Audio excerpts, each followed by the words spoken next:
Are atheists making us afraid to examine science, or can we use science to prove that God exists? We're jumping into the world of astrophysics tonight on EWTN Live, so please stay with us.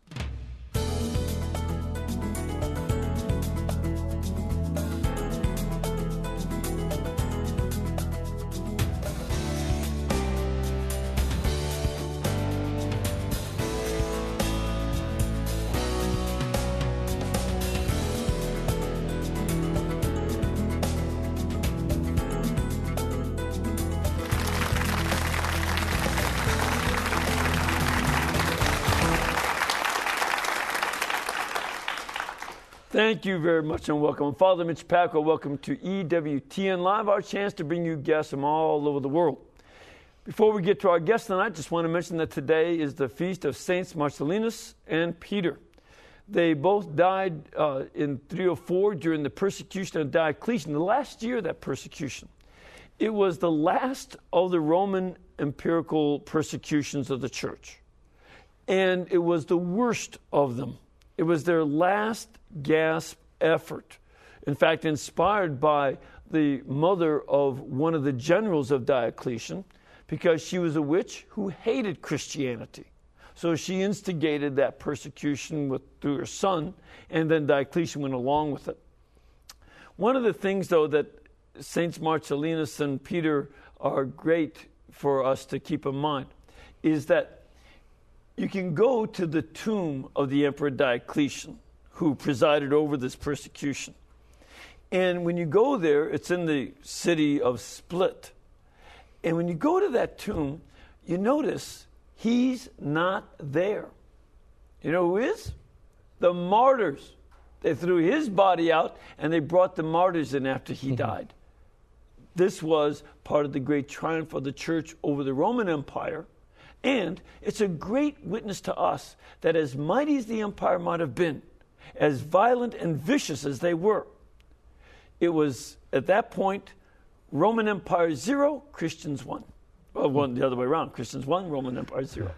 And we're going to keep that with the rest of we can go on through communists and the rest. All right, now tonight we have a guest who's an old friend of mine.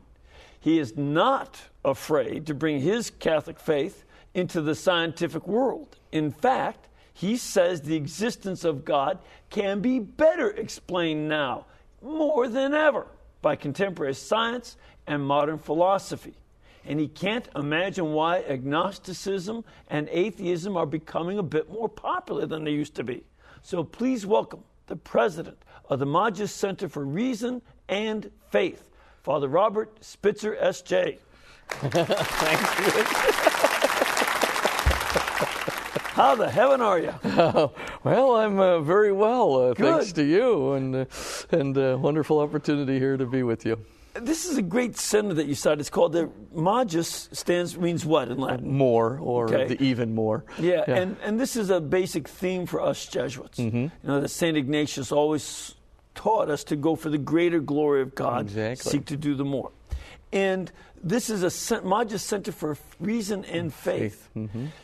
You are just going right in line with our Jesuit past, are you not? I am, and also in line with the encyclical of Pope John Paul II, who in Fides et Ratio encouraged us, faith and reason, encouraged us to try to bring faith and reason together, because faith without reason just breeds superstition, and reason without faith becomes nihilistic, materialistic, and relativistic. So he's got a great point, and our young people especially need to know that not only are reason and faith compatible, but that reason, especially in the form of contemporary astrophysics, points very strongly in the direction of a creation and even of God. Just before we get to that, because I think that this is a very important line for us to pursue. Mm-hmm. The reason I mentioned about our Jesuit past, it's been Jesuits who've been involved in astrophysics, astronomy in its day. Mm-hmm. It wasn't astrophysics then, but it was astronomy. We've been running the Papal Astronomical Observatory for centuries since we started. Mm-hmm. And it was Jesuit mathematicians and scientists who came up with our calendar because of their scientific work. This is not, science and religion have never been incompatible in our Jesuit tradition. No, in fact, oddly enough, certain Jesuit physicists and astronomers like Valla actually were responsible for some of the data that Galileo used early on to form scientific methodology. And so Stephen Barr and others have done some very good work. And William Wallace, in a book called Galileo and His Sources, points out that the Jesuits at the Roman College were well before the time of Galileo, already practicing a certain form of empirical method, scientific method. And did they get kicked out of the church because they were using scientific method? No. Did Galileo? Well, that's a whole huge historical... But he was never excommunicated. No, he was never excommunicated at all. He was... How about tortured and put to the rack? No, none of that stuff, unfortunately. Just kidding. No, very fortunately. So again, this is not incompatible. There have been bumps in the road. Yeah. But that's true of science itself. Oh, yeah, absolutely. So let's take a look at this then, with the area you're working in. How is it that you think you can prove that there's a creation through astrophysics? And what would be even the problem that people might face with that question? Well, you can't prove a creation like you can in metaphysics or a philosophical proof, because science, to begin with, is it's empirical. But you can establish a strong... People don't know what empirical means. What do you mean by that? Oh, it's based on observations of fact and measurement. And so science itself doesn't work by deduction. It works by a form of induction. And that induction can come to a strong likelihood. So we talk about well-established scientific theories. We talk about well-corroborated scientific theories. And, of course, we don't talk about having a complete explanation because, we're always open to some new discovery. Something more could be discovered empirically, and that could throw the theory off. But a well-corroborated theory very much has a convergence of data. And so after a while, when you get lots of data sets that converge on the same set of numbers, and those numbers are interpretive of very different data sets, then you begin to say, this is pretty solid stuff, and you don't want to go abandoning it until there really is some datum that would force you to do so. And so science can come to strong likelihoods. Yeah, and so what science does is it looks at the data, the information that's in the universe, and they use wonderful instruments, better than we've ever had before. That's very true. The Hubble telescope is just one of the Cosmic Background Explorer satellite, the MAP satellite. I mean, these things are terrific instruments for not just measuring the cosmic background radiation, but all kinds of things. And the Hubble telescope is quite advanced and really has come to help us understand not only the formation of galaxies but galactic systems. And so all of this is now data. And from that, you can induce, that is, you can come to a conclusion that what this probably means is this until we get more data. That's right. You try to explain the information that you get. That's the inductive method. That's right. So you can come to a probabilistic conclusion that there is a beginning, and that probabilistic conclusion, so long as you have it based on multiple databases and you've considered the various alternatives to the theory, if you have a convergence of data that's strong, you can come to a strong probabilistic conclusion, for example, about a beginning or a point at which the universe actually came into existence. Yeah. But it's not the same as absolute proof. No. Because nobody saw that actual beginning. If you had that datum go on before you, then it wouldn't be the beginning, but because you'd already be there. You'd already be there, yeah. So you don't have that, but you have all this information from which you draw the conclusion there was a beginning. That's right. Now, given that, the existence of a beginning to creation, why is that? Was that always held by scientists? What was the argument about as to whether there's a beginning of the universe or not? Yeah, I mean, for a long while, if you go back to the time of Aristotle did not believe in a beginning. He believed that the universe extended infinitely back in time. But then, of course, that was influenced by Judeo-Christian thought. and particularly St. Augustine, who wrote very convincing arguments of the possibility of a beginning, and not only a beginning of the universe, but a beginning of time itself. So St. Augustine really did transform, frankly, his theories are still quite scientifically acceptable. And so remarkable intellect as well as, of course, a saint. And then you move along until you get to the time of Newton. And Newton, who was actually a very religious man, Newton actually did make the assumption that the universe was infinite in time, and he also made it that it was infinite in space and also infinite in mass. And so essentially this undermined what was called teleological arguments, or arguments for design. And the reason that it did was because if you have an infinite amount of mass and an infinite amount of space for an infinite amount of time, well, conceivably it could aggregate into just about anything or get into any form of complexity so long as aggregation is possible. And Newton clearly thought that, so it's almost like you have a denominator of infinity in a probability equation. And so you got to break some of this down now. You're talking scientific language. So what you're talking about here is that if Newton's theory was correct, the universe is infinite. It never had a beginning. It will never have an end. It has no limit in terms of its extension. It's unlimited amount of matter. Infinite amount. And unlimited in the amount of aggregatable matter. So what does that mean, aggregatable? It can form complexes.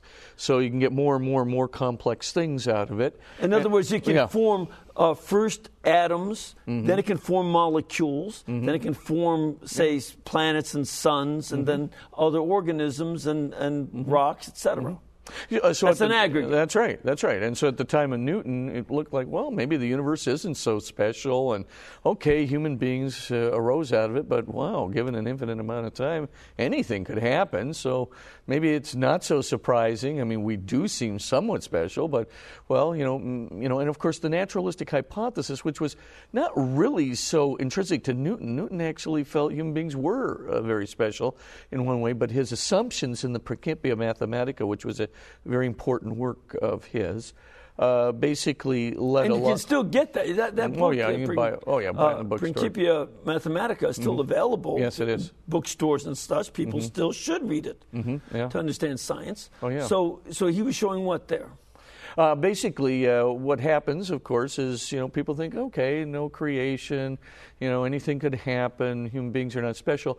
Even though Newton himself didn't do that, a lot of people started, forming what's called a naturalistic hypothesis. Well, maybe, we could just assume from the vantage point of science that even the metaphysical domain can't be extended beyond what is natural, what's nature, what's physical, and of course then you get what's called naturalism, and naturalism means there isn't a metaphysical, there's not a beyond physics domain. There's no supernature. There's not a supernature or supernatural domain. So there is no God, there is no spirit, or no angels, anything like that. This is just matter is infinite. And matter is completely explanatory. You could basically explain everything through some sort of material causation.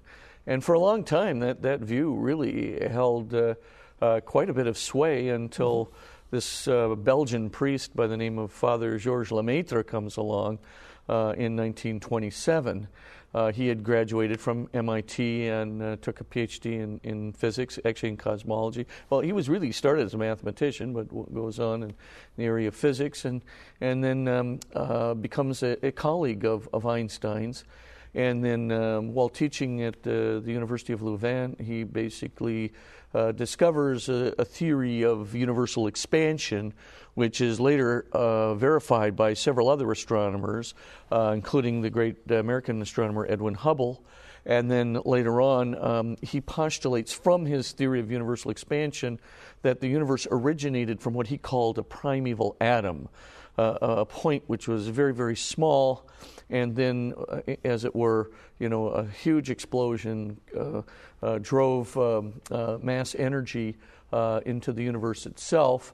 Fred Hoyle, in kind of a sarcastic remark, just said, "Oh, we'll call it the Big Bang," but he meant it kind of as an insult. But the name stuck over Lemaitre's name, the primeval atom. But really, after Hubble's verifications, and then when Penzias and Wilson discovered this 2.7 Kelvin uniformly distributed radiation that would have had to have been from a very early era of the universe itself, it was pretty clear, because of its uniform distribution, that would have had to have gone back to the earliest of eras in the universe, and was strongly suggestive of the fact that Father there was Lemaitre, a Big Bang. Yeah, there was a Big Bang, and Father Lemaitre was correct. So, to bring this down, the idea that matter was infinite had, like Newton postulated, it was a hypothesis for him.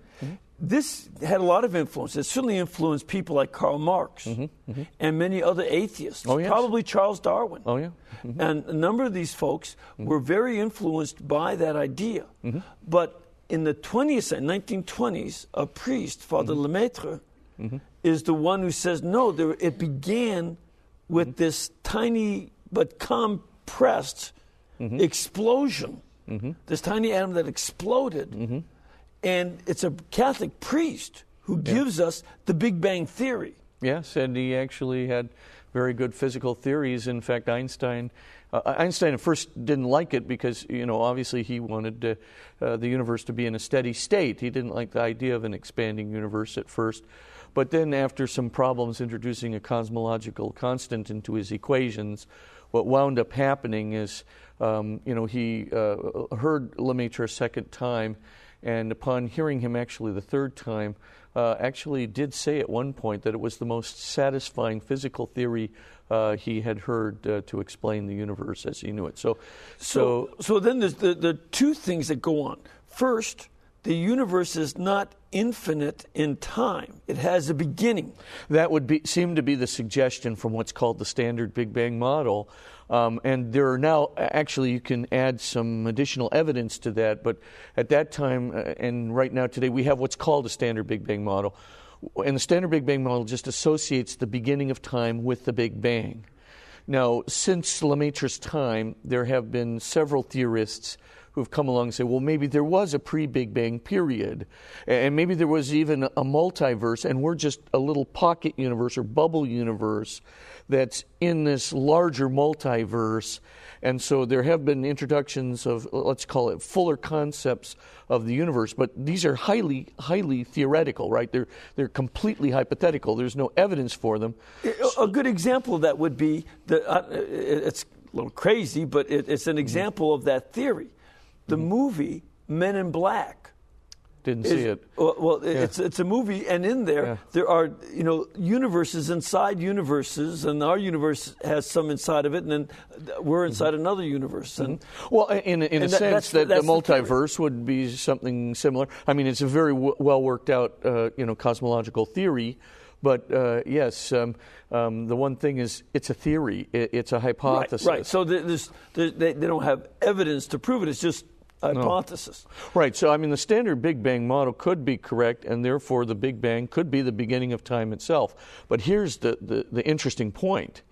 Even if it isn't, even if there was a pre-Big Bang period, or even if we are in a multiverse, evidence from both the second law of thermodynamics, or entropy, and evidence from what we call space-time geometry arguments, especially what's called the Borda-Vilenkin and Guth theorem, prove that pre-Big Bang period would also have to have a beginning, and prove also that a multiverse itself would have to have a beginning, even though we might be just a bubble universe nestled in it.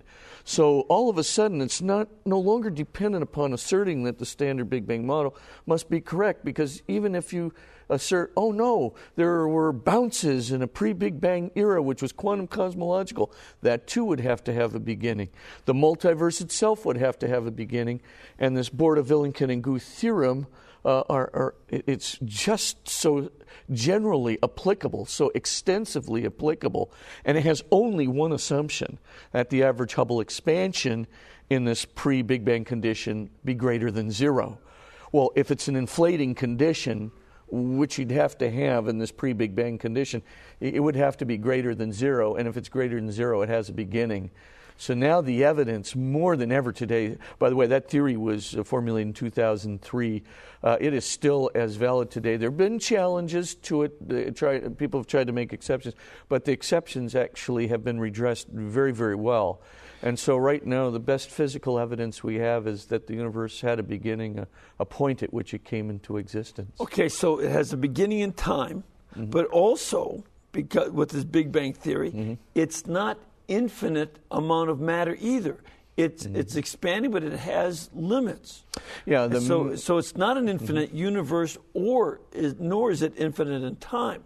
Yeah. That changes, the very premises for the old-time atheists. Oh, very much so. As a matter of fact, we pretty much know the amount of matter in the universe. And matter, you can divide up what's called mass energy into three parts.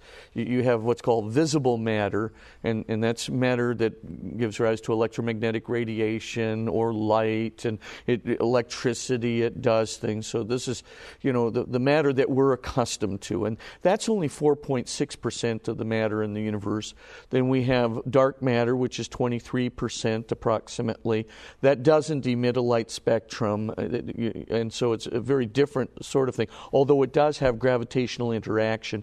And which means that would be what people call black holes. Oh, it could form a black hole, could cause a very powerful force of attraction.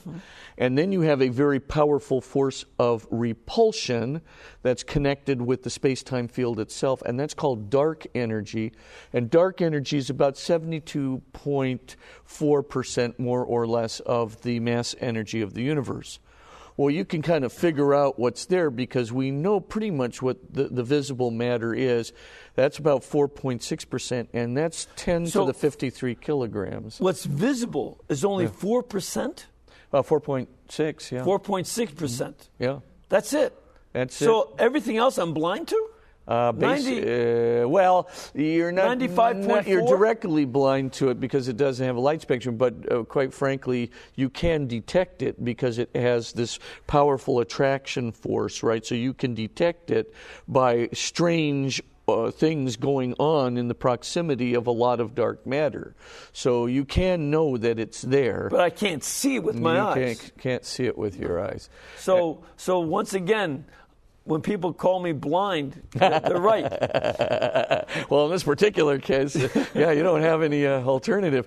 But honestly, we know pretty much how much visible matter there is out there. It's 10 to the 53 kilograms worth, and that's about 10 to the 80 baryons worth.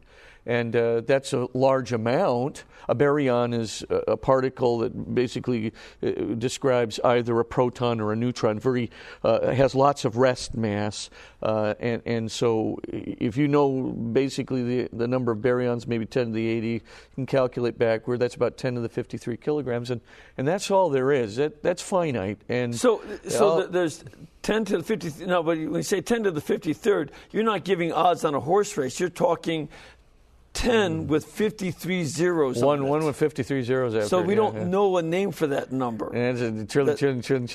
Right. But it's big. Yeah. But it still means that the universe is very definite, very limited. Very finite. Huge in its way, but another way, it's got a limited weight and is not infinite. That's correct. So if it's not something that is eternal, if it's not something that is infinite, but it's both limited in time and space, this means that the universe is clearly not God.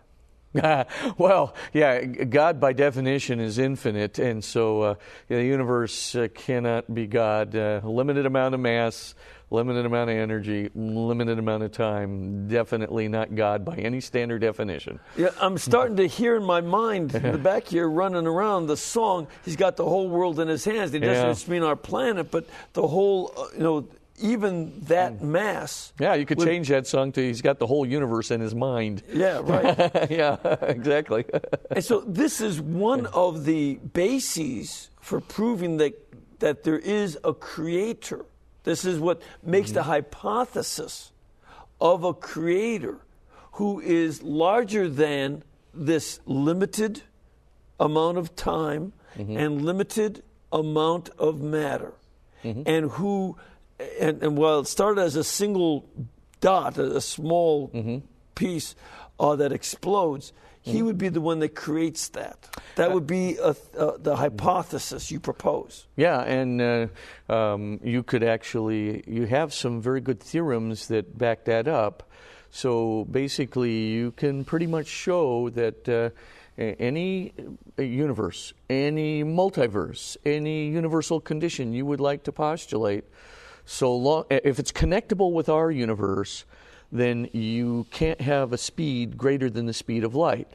And what Bordevillingen and Guth showed is that, for example, if you have an observer zooming by us at 100,000 miles per hour, but remember, the entire universe is expanding. So let's suppose it's moving toward another galaxy which is far, far away from us, and that galaxy is moving away from us at 20,000 miles per hour. By the time that rocket reaches there, the observers on that galaxy will see the universe coming at 80,000 miles per hour because of the recessional velocity of the galaxies. Well, what Bordevillingen and Guth reasoned was, then the more the universe expands, then the more the recessional velocity, of everything from everything else begins to slow down the relative velocities of things in the universe. So, well, if you go backward, just to make sure we understand this, so that the universe is expanding. Yes. As it does so, the constant is the speed of light.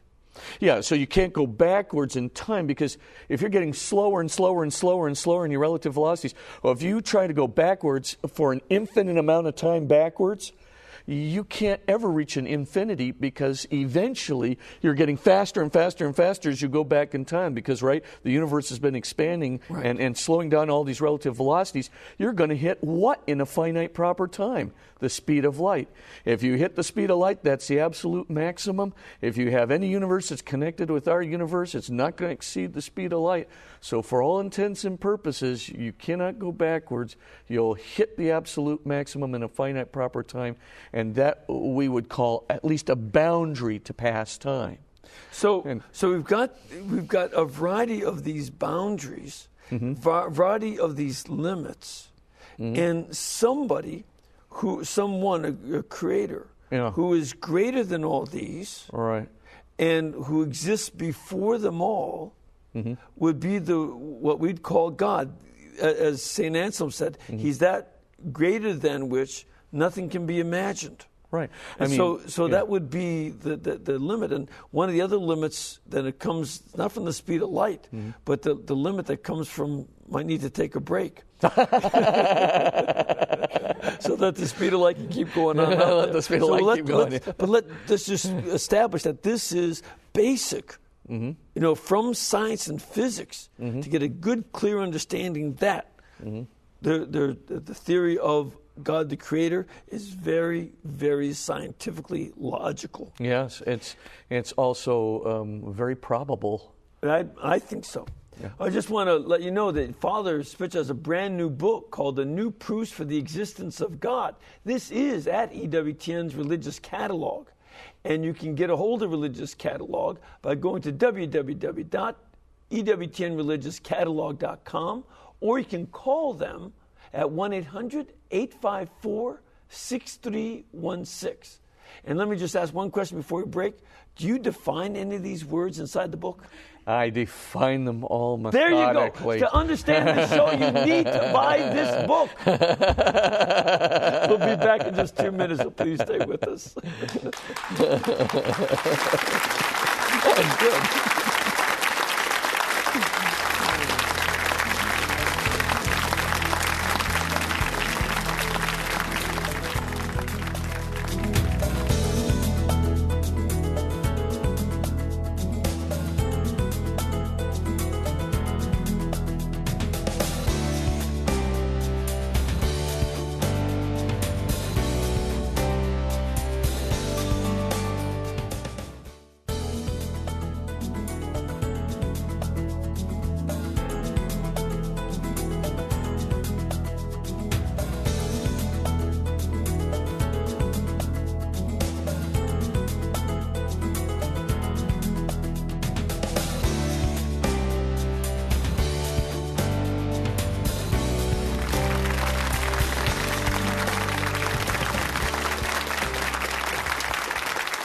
Thank you very much. Thank you.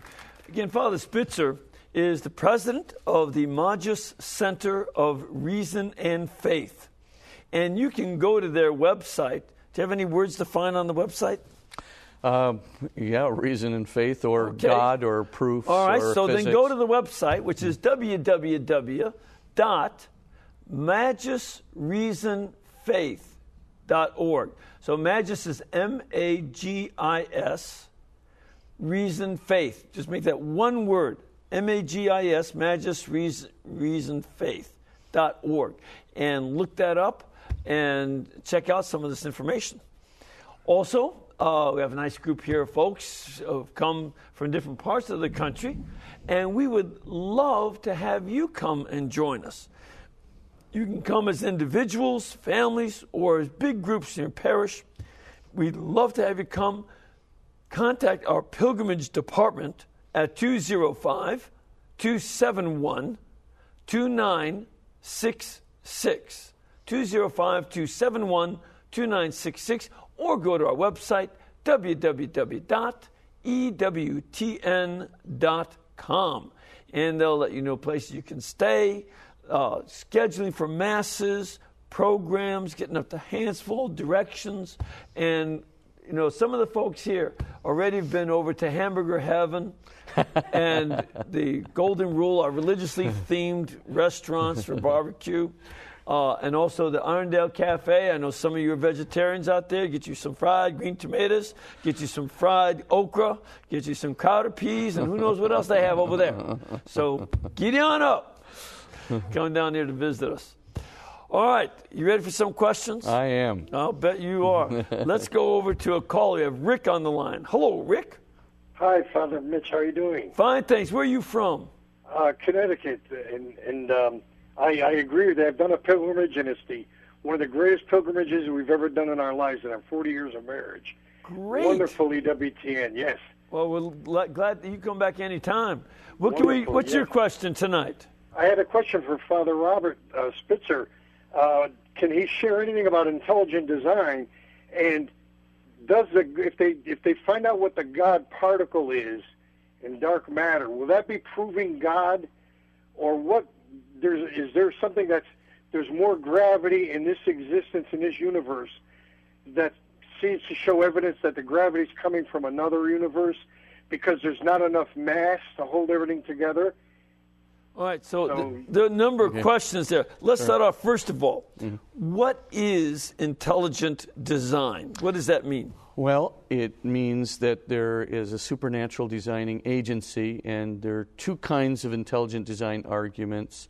One of them is formulated by people in the biological sciences, and they're looking at when there seems to be a gap in certain evolutionary processes and trying to at least hypothesize that God would have to be an explanatory factor in those gaps. So, for instance, do that. Just so people understand this, according to Darwin's theory of evolution, he said that there would be a lot of missing links that no longer are around, but they made the transition from one stage of evolution to the present stage.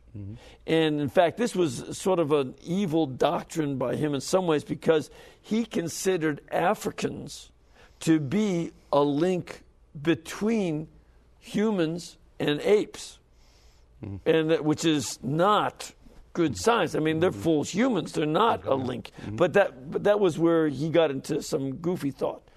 But we don't always see such links, and so the intelligent design says there was some guidance to jump, because there's some gaps that are just jumped over, and there are no missing links. Well, that's what those theorists believe, and you know, that's a specialty, really, more of biology.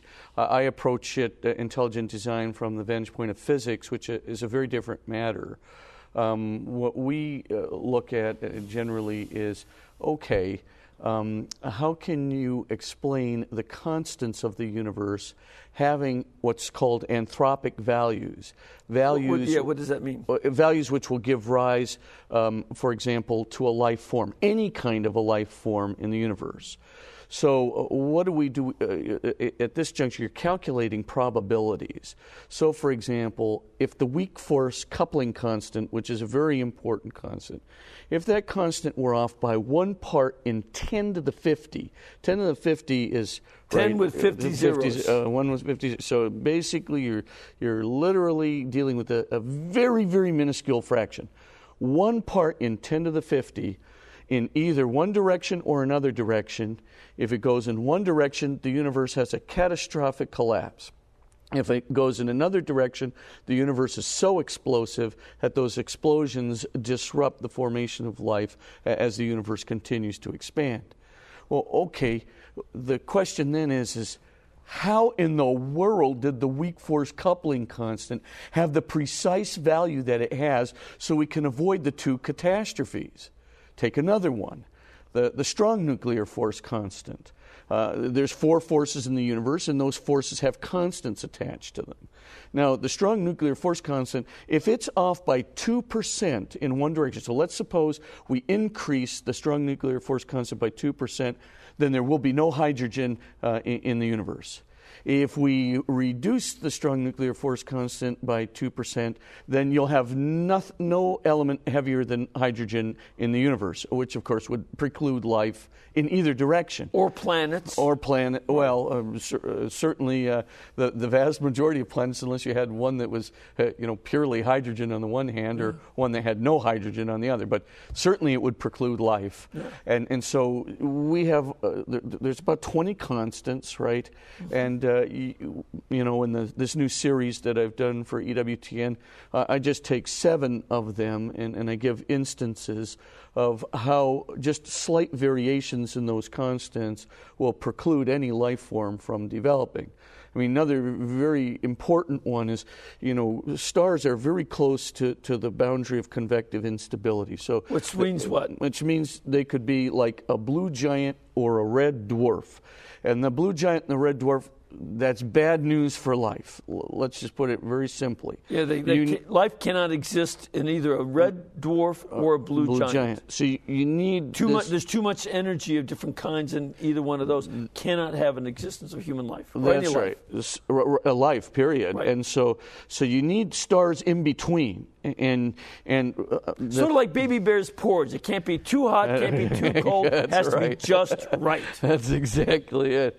And so if you just have a minuscule variation in electromagnetism or a minuscule variation in the gravitational constant or a minuscule variation in the electron mass compared to the proton mass, that's the end. It goes to the boundaries of convective instability. It goes to blue giants. It goes to red dwarfs.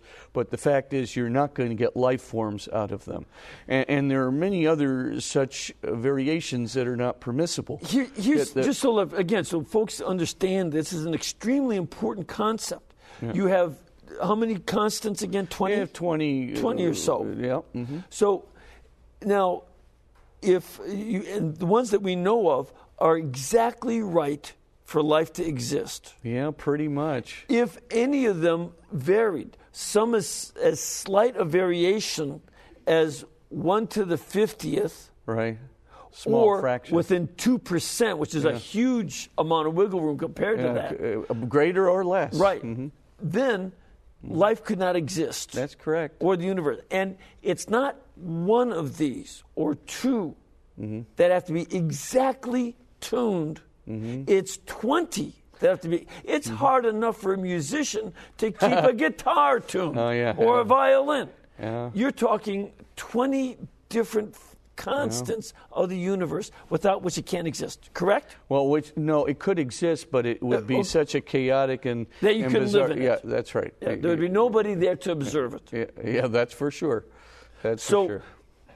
The question then becomes, is there someone who is so powerful and so intelligent as to make sure that the 20 constants exist and that they're tuned to exactly the precise level they have to be so life can exist? That would be the question. Yeah, physicists and philosophers just go through the backwards kind of a logic. They say, okay, look, pure chance is out of the question.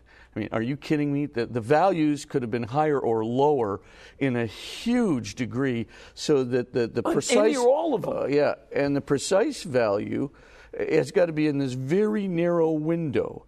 So you start looking at that. Nothing. You're talking about a thin line. A thin line. Yeah. Exactly. And because of that, you start saying, pure chance out of the question. I'll give you one that's absolutely fascinating. Is Roger Penrose, very famous physicist, was trying to calculate what the odds of our low entropy at the Big Bang is. And low entropy is you want a state of low entropy because low entropy means high degree of organization.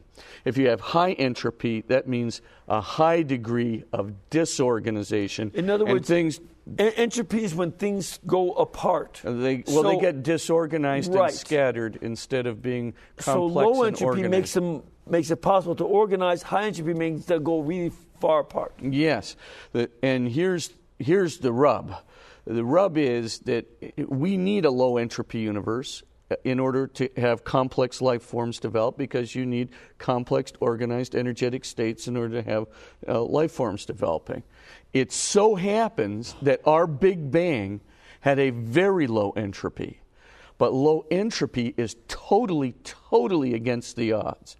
And Roger Penrose actually calculated, it's a very simple calculation really, and what he discovered that the odds against a low entropy universe happening by pure chance are 10 raised to the 10 raised to the 123 to 1 against. So that's a double exponent. Let me explain what that figure looks like. That's a bigger number than I can add. That's right, because you have a 10, and then in the exponent you have a 1 with 123 zeros after it. In the exponent. And if you try to write that number out in ordinary notation with, let's say, every zero being 10-point type, it's going to take up a huge chunk of the universe. Now, that's a big number against this low entropy universe arising. Now, after Roger Penrose made this calculation, I mean, basically, you cannot say that pure chance can explain anything. I mean, this is like saying to a monkey, monkey, type out the entire corpus of Shakespeare. In the next 2 weeks, I'll be back. And the monkey begins randomly typing. Doesn't even understand the instruction. He's just randomly typing on the keys, and you come back. And lo and behold, Macbeth and Hamlet, perfectly done. You begin to suspect something is awry here. This seems highly improbable, by random tapping of the keys. So you begin to conjecture, an intelligent person has entered the room with a fine knowledge of Shakespeare. But the point is, whatever you conjecture, pure chance is not going to explain how the monkey went ahead and did it. So, I'm from Chicago. I'm suspicious. I want to know who the monkey paid off. That's right. We better go to another question here in our studio audience. Oh, good. Sir, where are you from? I'm from Melbourne, Australia. Good to have you here. Good on you. What is your question? Just as St. Thomas Aquinas' systems and theories guided the church and the formation of clergy for many centuries, I'd like to ask Father Spitzer whether he believes that it's possible that science and astrophysics might guide the church and the formation of clergy over the next few centuries. I think it's inevitable. I think with the advent of the entropy evidence for a beginning, the fine-tuning arguments for a beginning, the Borda-Vilenkin and Guth theorem, even the Borda-Vilenkin theorem from 1993. There's so much good evidence for a beginning. I think there's a strongly probabilistic, a conclusion about a beginning. I think it's going to have to be factored in. I mean, you can't come to the same kind of a conclusion about the existence of God that you can from a metaphysical or a philosophical proof in science.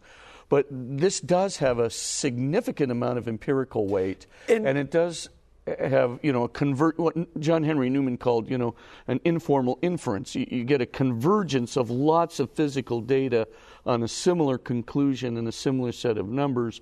At that juncture, you begin to think, okay, even though it is a metaphysical conclusion at the end of the day that the universe can't explain itself, that the universe had an absolute boundary to its past time, and therefore you have a point at which it came into existence, that's got to have some influence on... Well, especially when we live in a world where there are a number of people trying to claim science makes atheism more logical. This is the claim of somebody like Richard Dawkins and Christopher Hitchens. Yes, but they never address any of the physical evidence. Right. It's the most remarkable error of omission I have ever seen. I mean, how do you sit there and talk about how science and faith are diverging and never talk about any of the evidence that has come out, relentlessly since 1993? Yeah. It's amazing to me. And so what you're offering is just saying, look, he won't cover it, I will. That's precisely the point. And there's we have to know this stuff. There's a very good intellectual, John Griffith. He made this remark. He said, boy, if our university needs an atheist to enter into a debate, the physics department is not much help. Basically, what he's... Right, because they look at this evidence and they move toward the faith that there is a God who created this finite universe. I think there is a real openness to it, and Richard Dawkins and others do not convey that. No. They convey something that's a little nastier. Let's go over to John, who's calling in. Hello, John. Hello. Where are you from, John? Ohio. Great. And what's your question? I got to say, we got the Jesuit power going today, and it's strong. I would like to ask what... This is for both you, Father Mitch, and Father Robert. What if we meet scientists, and since by their own limited mind they feel God cannot be proven, therefore God does not exist? And I was wondering, this is kind of an evangelism question, because I really wouldn't know, I wouldn't have the brains what to say, really. So there you go. Yeah, you can. Well, first of all, buy Father Spitzer's book. Yeah, go on. Hey, keep plugging that book. But yeah, you can't. Just because something can't be proven doesn't mean it doesn't exist. Right. For example, for years and years, we could never prove the existence of an electron, and of course they exist. And suddenly a proof came, and that didn't mean poof. They suddenly came into existence. Electrons have been around for 13.7 billion years, which is the age of the universe. And of course, it's just we couldn't prove it. We just couldn't prove it. So the absence of a proof does not ever entail non-existence. Secondly, in science, you really can't get the absolute proof, that we've been talking about, but you can get, as I've said before, an informal inference based on convergent antecedent probabilities. So you take all kinds of probabilistic data from all kinds of different evidence sets, you merge them all together. If one explanation explains a variety of the data sets, then at the end you can say at least there seems to be a high degree of probability that might occur. You could always say in science that something could change, but for all intents and purposes, there's a high degree of probability that there could be a beginning, and that beginning might well have been caused by a super intellect, a super intellectual designing agency. Now, if to know that there are these limited, not just bands, but thin lines that cannot be varied from what they are, and that to be constants. To know what all of them are, and then to have the power to set them in place. Mm-hmm. That's the other side of it. It's not just knowledge; it's being able to put it there. Oh, yeah. I mean, there have been some fantastic instances of physicists who have converted from atheism. I mean, the most famous case is Fred Hoyle.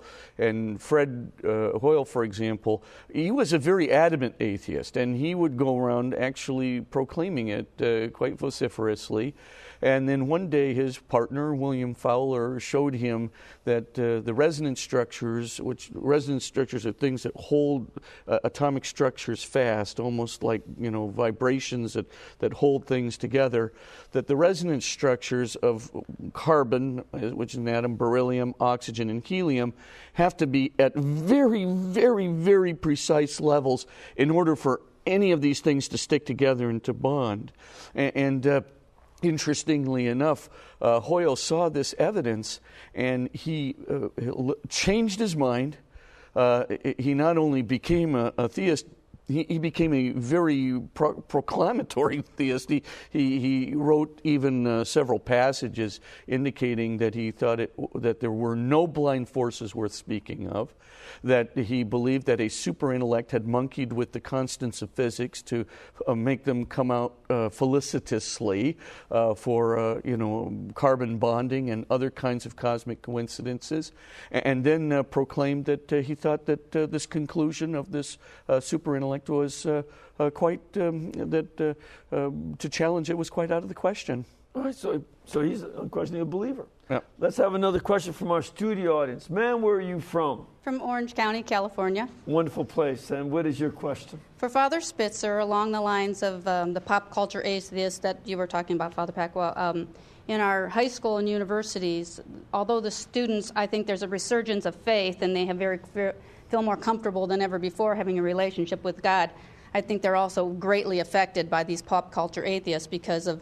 new media and how information is spread so instantaneously, and it's just an evil that's out there. And I want to know how you're going to get this information out to these students, or it will use this as a tool, a defense against this effect of the pop culture atheism. As a matter of fact, I'd even add that in some of the campuses I've been to, atheistic students are becoming more aggressive, wearing pro-atheist, blatantly atheist T-shirts and banners and such to promote this atheism.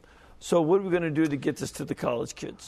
Just interestingly enough, it's the kids in the hard sciences are the least inclined toward atheism. The ones in the humanities are more inclined. Right. But what are we going to do? Can I shamelessly promote my own website? Sure.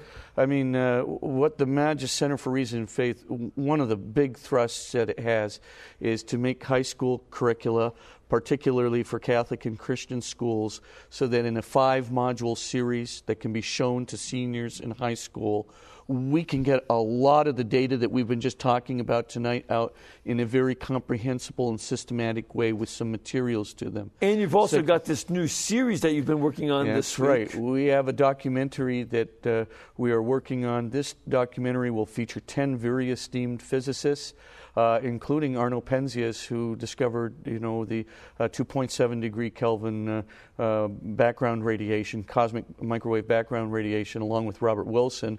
And he won, of course, a Nobel Prize for it. But we are going to feature them speaking about how physics played into their own faith and how and this is going to be on the Discovery Channel? Well, we're filming it. We're hoping for it because we're filming it in 3D, and of course, we would love to get it on some place like the Discovery Channel. It would be a very, very good possibility. We do have very, very fine physicists who will be on the program. In addition, we're trying to formulate college courses too. See, this is one of the things that's very, very important, that we do our best to become aware of this. You use a lot of difficult vocabulary. It's difficult because it's not familiar to most of us. We don't use this kind of vocabulary, but this is the vocabulary of science and physics. And it's also where if we don't know it, some of the atheist promoters, these new atheists, can try to bamboozle the people.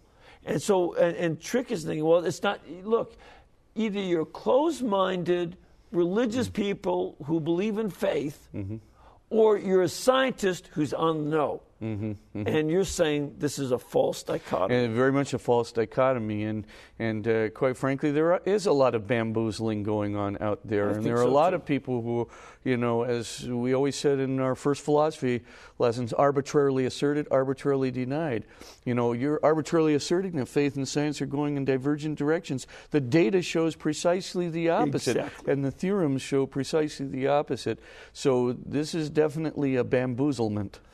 And I'm against but one of the things I'm up against is the end of the show. Oh.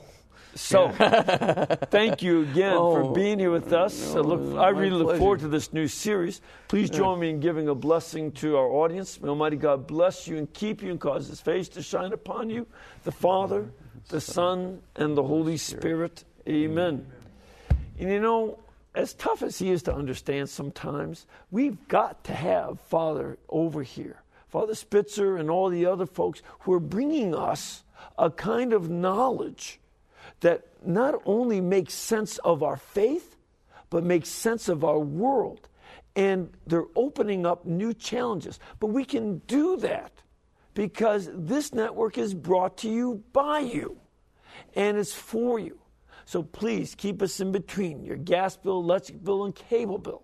And we will continue to pay all of our bills, especially throughout this summer season when a lot of people go away. So keep that up, and we'll do our best to bring more programs to you. Thank you.